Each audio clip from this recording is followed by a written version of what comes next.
Gelaran upacara unik yang dilakukan ibu-ibu di Kampung Dramaga Tengah RW 02 Desa Dramaga, Kecamatan Dramaga, Kabupaten Bogor dengan menggunakan kostum tematik seperti daster, seragam sekolah, hingga kostum The Power of Emak-emak dalam rangka memperingati Hari Ulang Tahun Republik Indonesia ke-78.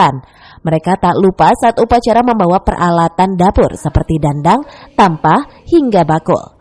Meski menggunakan ornamen lucu, puluhan emak-emak ini bisa melaksanakan upacara bendera dengan hikmat. Mulai dari pengibaran bendera, menyanyikan lagu Indonesia Raya, hingga sambutan pembina upacara. Sejumlah anak-anak serta kaum laki-laki pun turut mendukung aksi ibu-ibu yang menjalani upacara bendera. Pakai kostum apa ini, Bu? Ini kostum The Power of Mama. Power Mama. Merah putih ini, Bu? Iya, merah putih, merdeka. Bikinnya kapan nih kostumnya? Ini semalam nggak tidur, begadang. Begadang juga? Iya, merah-merahin. Nggak masak dong sekarang? Nggak, libur dulu ya. Suami libur dulu, wayahna. Wayahna. Merdeka dulu.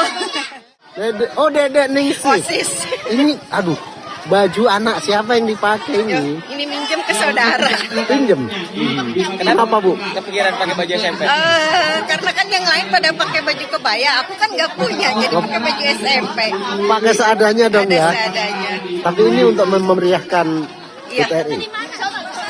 Rasanya gimana, Bu? Ikut? Seneng banget, dari semalam nggak bisa tidur. Ya idenya karena ibu-ibu pengen mengadakan upacara juga spontan. Ini kita latihan cuma ada seminggu ya. Jadi alhamdulillah ibu-ibunya udah ngerti semua. Udah jadi emang udah kemauan ibu-ibu ingin berpartisipasi dalam rangka kemerdekaan Republik Indonesia. Berbagai kostum serta peralatan dapur yang dibawa kaum Hawa saat menjalani upacara bendera kali ini digelar secara mendadak, namun tidak mengalahkan para peserta upacara di lokasi yang berbeda. Dari Dramaga, Kabupaten Bogor, Iman Abdurrahman melaporkan.